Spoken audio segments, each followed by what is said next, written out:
Acho que eu vou passar para o Rodrigo Constantino agora.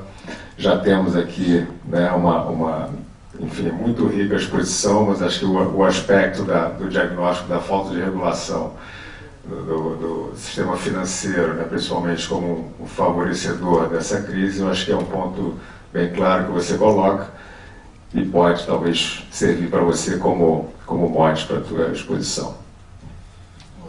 Obrigado, Guilherme. Boa noite a todos, obrigado pela presença. Realmente é uma tarefa inglória, em 15 minutos, tentar explicar a crise mundial.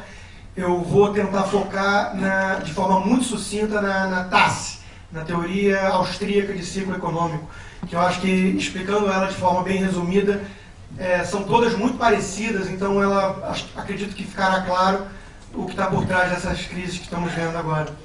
E é difícil em 15 minutos falar, mas me chamou a atenção na excelente apresentação da Jennifer a quase ausência do termo Banco Central.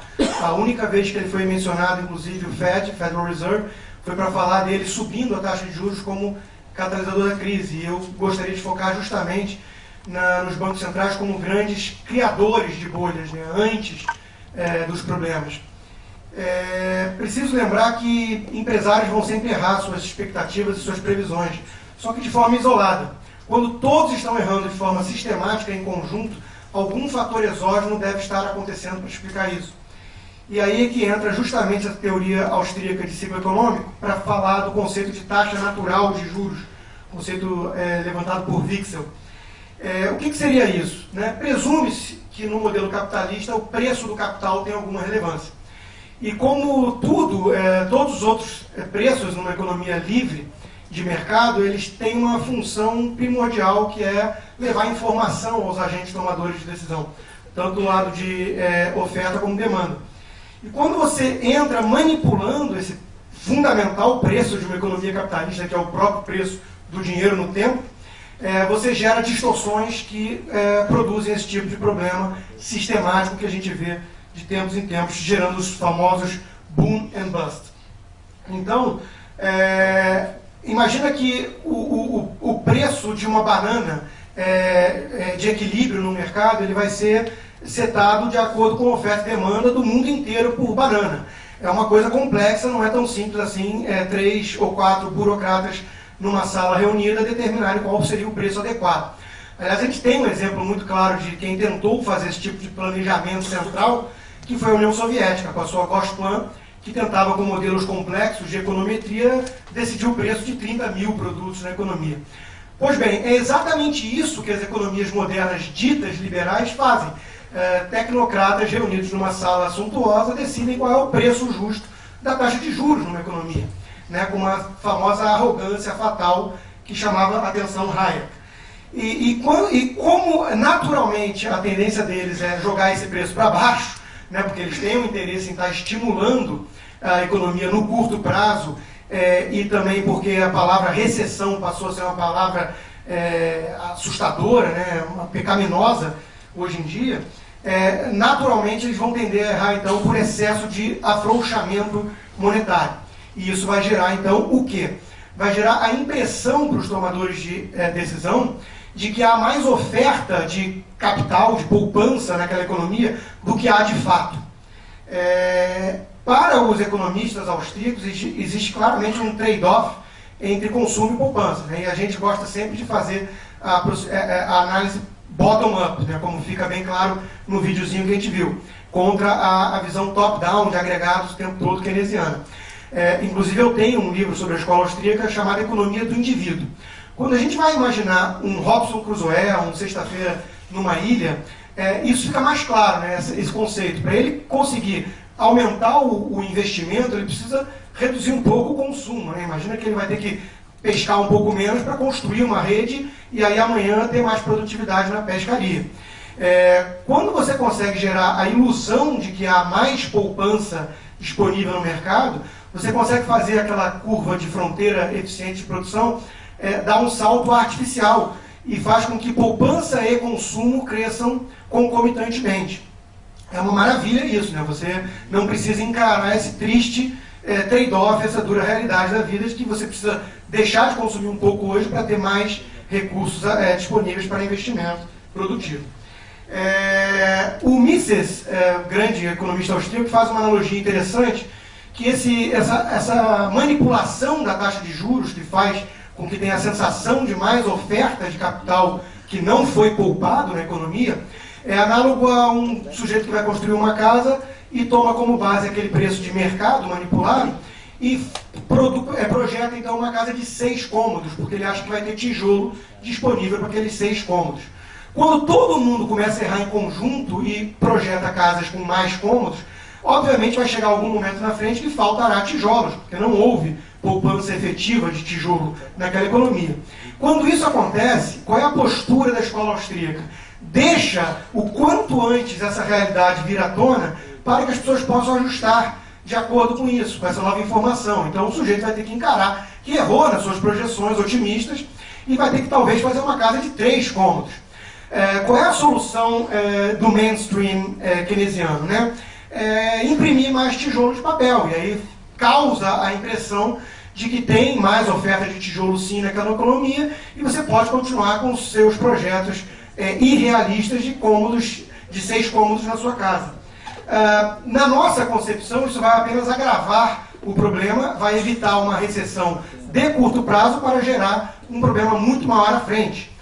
Fazendo uma outra analogia, é algo como um sujeito um tanto eufórico de forma artificial, ali com injeção de liquidez, leia-se bebida alcoólica, e acaba aquela bebida, começa a sentir os efeitos de uma ressaca iminente, e o Banco Central arromba a porta do bar e oferece mais uma rodada grátis para todo mundo.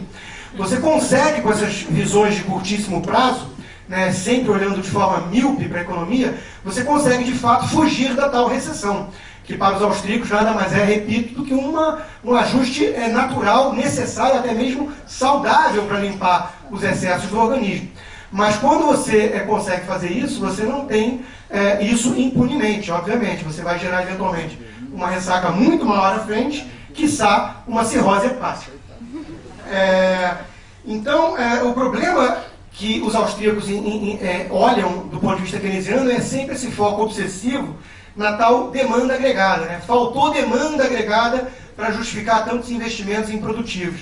E isso é uma falácia da composição, na nossa opinião. Né? Voltando à historinha do indivíduo, eu desafio alguém na plateia a dizer que sua demanda é limitada. A minha, por exemplo, não é limitada. Eu gostaria de ter um helicóptero, 2 jatinhos e uma ilha.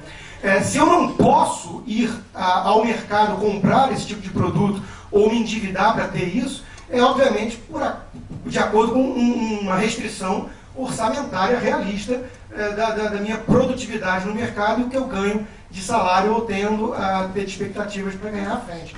Então, nós não podemos fugir desses dados da realidade achando que vamos, então, produzir mais demanda agregada de forma artificial, leia-se governo gastando. O governo só tem 3 fontes de arrecadação: impostos, emissão de dívida, o que enxuga a própria poupança do mercado, crowding out, ou então inflação, né, impressão de moeda. É curioso que se qualquer um aqui tivesse uma maquininha de imprimir reais em casa, seria taxado automaticamente de falsificador e iria para a cadeia. Mas quando é o Banco Central que pode fazer isso sem limite, né, imprimir 2 trilhões de dólares e produzir out of thin air riqueza, né, entre aspas, isso não é riqueza, isso é pedaço de papel, as pessoas acham que isso vai gerar, então, uma cadeia da felicidade, onde o rabo vai balançar o cachorro, e não o contrário. Porque você vai gerar, então, um efeito de riqueza artificial, as pessoas vão consumir mais, e aí vai ter mais demanda agregada, e as pessoas vão investir mais. Quer dizer, está colocando a carroça na frente dos bois. O próprio Keynes ficou com uma frase conhecida, né, que no longo prazo estaremos todos mortos. Essa visão keynesiana para os austríacos ela é demasiadamente curto-prazista, míope. Né? O problema é que o longo prazo ele eventualmente chega, e chega cobrando juros e correções monetárias. Né? É preciso lembrar que um dos mais famosos keynesianos hoje em dia, um tanto caricato, Paul Krugman, ele chegou a pedir oficialmente num artigo uma bolha imobiliária para curar a bolha da internet. Ele teve o que ele pediu. Às vezes a gente tem que tomar cuidado com aquilo que a gente deseja. E agora ele está pedindo mais e mais bolhas para curar a bolha que estourou, que ele ajudou a defender a sua criação.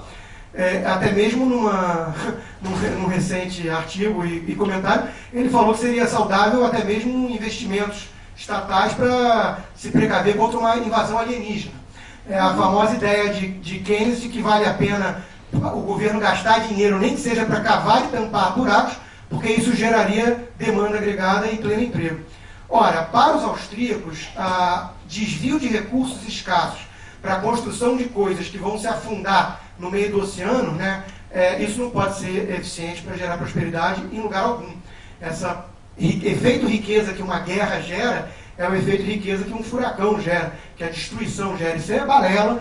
Isso foi refutado em 1850 por Bastiat, um economista francês que falava da falácia das janelas quebradas.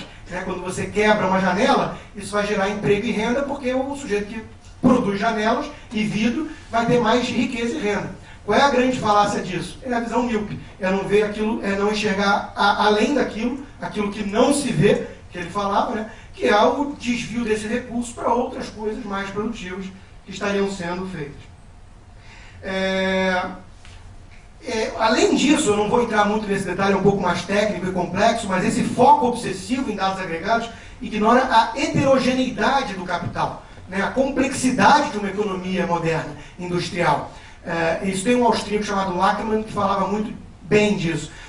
Você não realoca capital dessa forma tão simples como os modelos econométricos tendem a supor. Uma fábrica de aço, uma máquina industrial feita para cortar biscoitos, são coisas complexas, tailor-made, ad hoc, feitas para certos usos específicos. Isso não é uma coisa que você transmuta de um lugar ao outro, assim como o próprio capital humano não é tão simples assim você realocar. Então, esse foco obsessivo em dados agregados, ele ignora, além de tudo, essa complexidade da microeconomia, né, da análise bottom-up, o foco no indivíduo para cima. Tem também a questão dos triângulos hayekianos, os famosos triângulos hayekianos. Quando os bancos centrais manipulam essas taxas de juros, eles, além de tudo, geram distorções na estrutura de capital de uma economia e fazem com que o duration dessa economia seja alongado. Tentando explicar de forma muito sucinta, aqueles investimentos que demandam mais capital e mais prazo, eles tendem a ser justificados quando a taxa de juros é artificialmente reduzida, em compensação ao que não seria se fosse a taxa de equilíbrio ou a taxa natural de uma economia livre. Né? Então, uma produção de um navio que demora 2 ou 3 anos, esse tipo de coisa, ele é incentivado mais do que proporcionalmente ao consumo ou a outras atividades, quando tem essa manipulação de taxa de juros. Isso, na hora que vem o crash, na hora que vem o estouro da bolha por falta de recursos para sustentar aquelas tomadas de decisões todas irrealistas lá atrás, por conta da influência artificial dos bancos centrais, vai ser mais doloroso ainda, óbvio. Você teve investimentos produtivos numa cadeia mais de longo prazo ainda, que não vai ter onde se pagar. São os famosos malinvestments, que chamavam a escola austríaca, que são essas má alocações de capital, graças à influência do Banco Central, repito. E a inflação, muitas vezes, demora a aparecer nesse processo, justamente porque a bolha está sendo criada aqui nas indústrias intensivas em capital. Então, a Vale do Rio Doce, por exemplo, aqui do meu colega, vai ganhar rios de dinheiro, porque o minério de ferro vai ser mais demandado, e isso não vai aparecer nos índices de inflação que os bancos centrais seguem, muito enviesados em relação ao consumo final. Né? Basta pensar de uma forma mais simples, voltando à história do falsificador de moeda.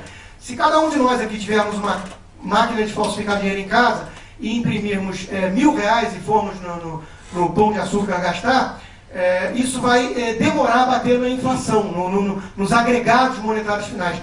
Quando chegar lá nos preços finais, aí sim vai ter um efeito de transferência de riqueza. Aquele último sujeito que teve acesso a esse recurso vai chegar lá e descobrir que os preços estão maiores.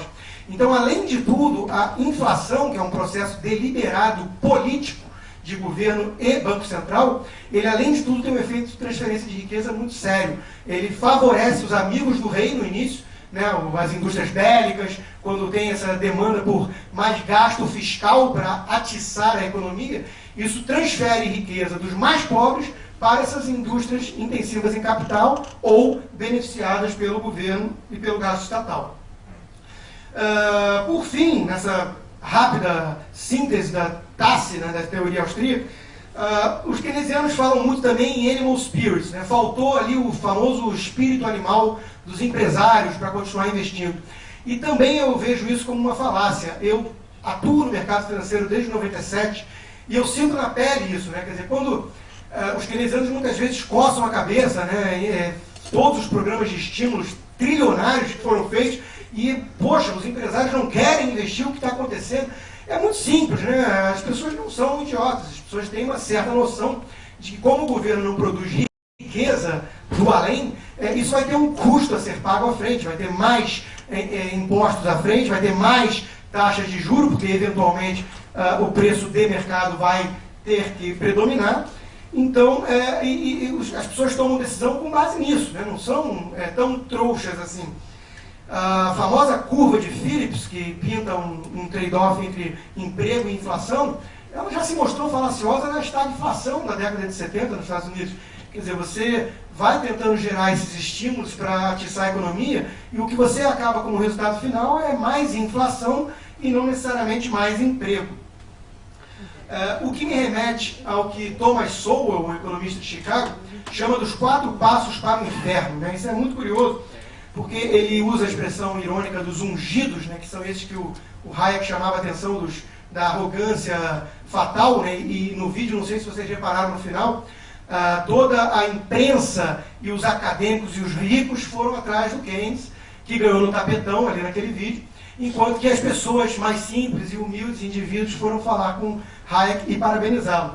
De fato, quando você vira para um governo e embala toda uma teoria econômica que diz gastar mais é bom, é óbvio que isso vai ter um apelo muito grande, é tudo que o governante quer escutar, né? Então, esses 4 passos para o inferno que Thomas Sowell chama a atenção, primeiro, esses ungidos, leia-se o mainstream, os tecnocratas, os acadêmicos e os governantes, eles observam um problema, detectam que algo está errado, então algo deve ser feito para sair de A e chegar a B. Aí vem os economistas liberais e apontam que com aquelas medidas, uma vez que o diagnóstico está errado e a proposta dá mais veneno do que causou os problemas em primeiro lugar, não vai levar de A a B, mas sim de A a C, que é um lugar ainda pior. Aí o terceiro passo é ser ridicularizado pela imprensa, chamado de simplista, de todos os adjetivos pejorativos imagináveis. E o quarto passo, finalmente, é quando chega o resultado C, ou algo muito próximo, esse mainstream coça a cabeça, diz que teria sido muito pior se não tivesse feito essas medidas, né, o que é um argumento contrafactual, não dá para refutar, ou então que fatores exógenos atrapalharam aquele caminho maravilhoso dos seus modelos econométricos. Eu gostaria de citar aqui um dado só, porque eu falei de teoria de forma muito ampla, mas algumas estimativas apontam que já foram gastos ou criados ex nihilo algo na linha de 3 a 5 trilhões de dólares com essa crise desde 2008. 3 a 5 trilhões de dólares, isso não pode ser visto como not enough, né? Isso não pode ser visto como estímulo insuficiente. Mas é exatamente isso que alguns keynesianos estão usando como argumento. Faltou o estímulo. E gostaria de lembrar que a época que foi propagandeado essa necessidade desses estímulos todos, foi usado como argumento alarmista, catastrófico, que se isso não fosse feito, o desemprego chegaria a cifras assustadoras como 10% nos Estados Unidos. Na época estava em 6%. Hoje estamos em 9% de desemprego, não muito distante de 10%. 2 anos e meio depois dos estímulos, de 3 trilhões de dólares de estímulo só nos Estados Unidos, taxa de juros zero, com alguns membros do FONC, né, que decide a taxa de juros, como a Yellen, pedindo taxa de juros negativa, né, se fosse possível, nominal. Quer dizer, não aprenderam nada com as crises que aconteceram, com o que gerou, em primeiro lugar, esse tipo de crise, como a bolha imobiliária que nós vimos, ou a bolha da internet antes. Einstein dizia que insanidade é fazer tudo igual e esperar resultados diferentes. Eu vejo exatamente assim as receitas keynesianas.